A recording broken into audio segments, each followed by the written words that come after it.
Our penultimate program of the academic year kicks off right now. I'm Carl Azus. It's good to see you this Thursday. First up, a new clue in the mysterious disappearance of a passenger plane over the Mediterranean Sea. Egypt Air Flight 804 vanished on May 19th. Several countries have been involved in the search for the plane, but so far they've found only debris. There have been more questions than answers. Yesterday, though, investigators said that a French Navy ship detected signals from one of the plane's flight data recorders. With information about the plane's airspeed, altitude, engine status, and wing positions, the so-called black box could hold the answers as to what exactly caused the aircraft to crash. And it helps investigators narrow down the area of the Mediterranean where they're searching.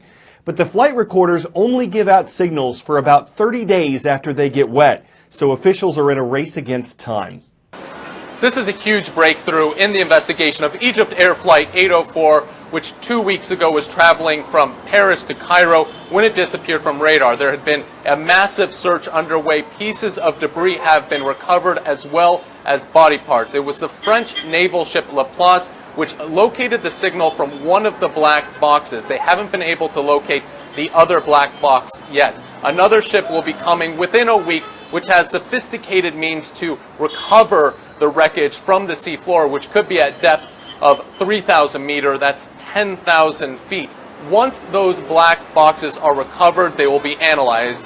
Hopefully they haven't been damaged by the crash, and once they are analyzed here in Cairo, investigators hope it will give them some insight into what exactly happened on that plane.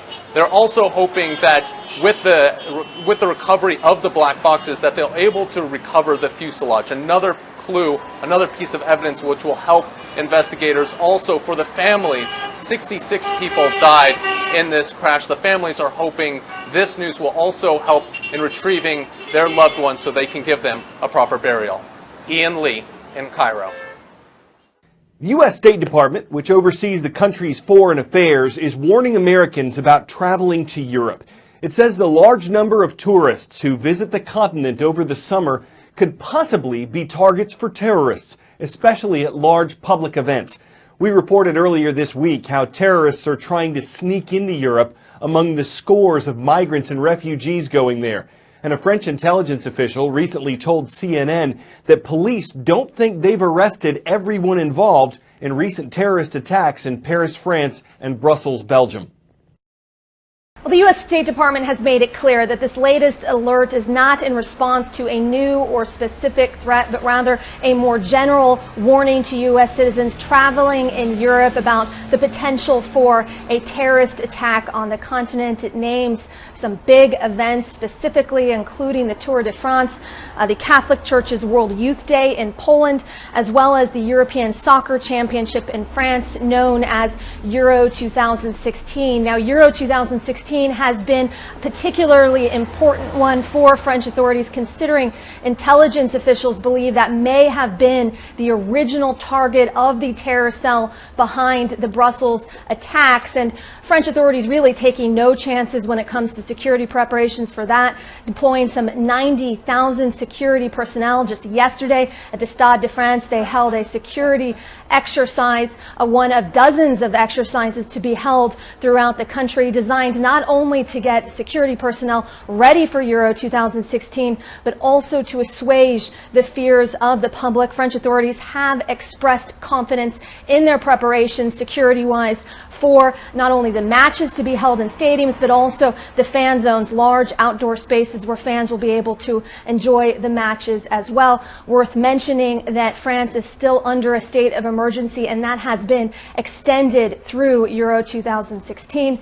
The U.S. travel alert is expected to expire August 31st. Erin McLaughlin, CNN Brussels. Here we go with a quick check of 3 of the schools watching this Thursday and making a roll call request at cnnstudentnews.com. Mendive Middle School leads things off for us. They're working a little magic from the city of Sparks, the state of Nevada. From Prince George, Virginia, a very royal welcome to the Royals of Prince George High School. And it's great to see our viewers at Romaris Schoolgemeenschap. It's in the city of Gorinchem, Netherlands.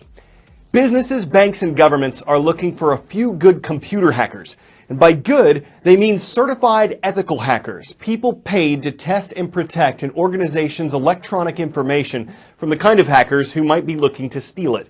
In the U.S., certified ethical hackers can eventually earn as much as $130,000 per year. What do you think of when I say the word hacker? Some creepy dude in a basement? Well, that's a misconception.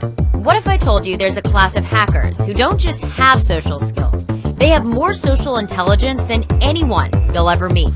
David Kennedy is one of them. He's what's known as a social engineer, or a people hacker. His craft is to dupe you into doing things and sharing information you probably shouldn't. Can I just get your credit card number? Some use it for illegal activity. In David's case, companies pay him to find out if employees are leaving the company vulnerable. He and his team show us how it's done. Step 1. Spoof his number so it looks like he's calling from inside the company, and then call tech support.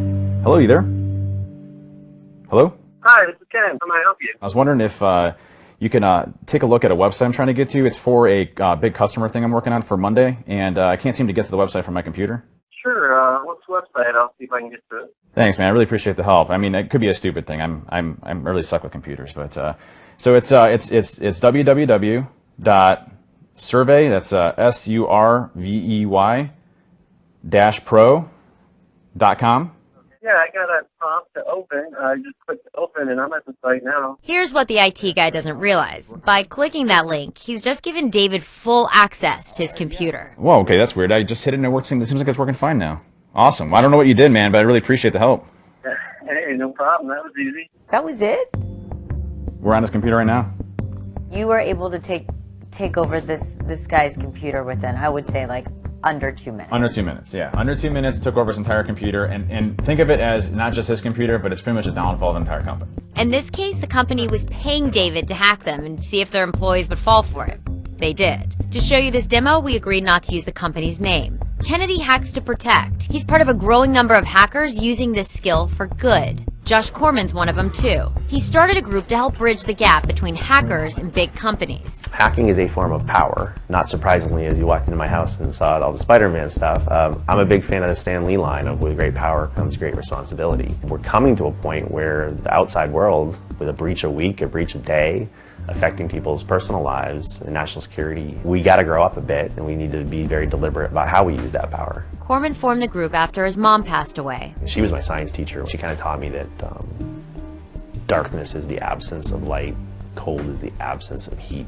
You know, if you see something missing in the world, maybe it's our job to put it there. I think the world's going to be whatever we want it to be and whatever we make it. There are very, very bad people, which means it falls to the good people to try to fight it. You feel like you have a very personal responsibility. We have so much potential to shape our culture, our values, our safety. If not us, then who?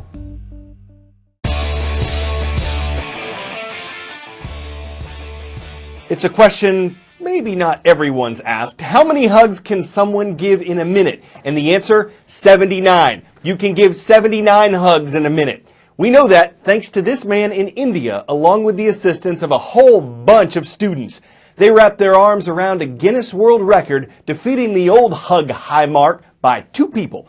This is definitely quantity over quality, and some squeezes were actually disqualified because a genuine hug is defined as having both arms wrapped around another person. But why be upset about that? They can always hug it out. They know they've tried to squeeze in everyone they could in the hopes of clasping the record, and now that they've clinched it, they truly deserve a pat on the back, because now that they've successfully embraced one challenge, maybe this is just the hug inning. I'm Carl Azus for CNN Student News.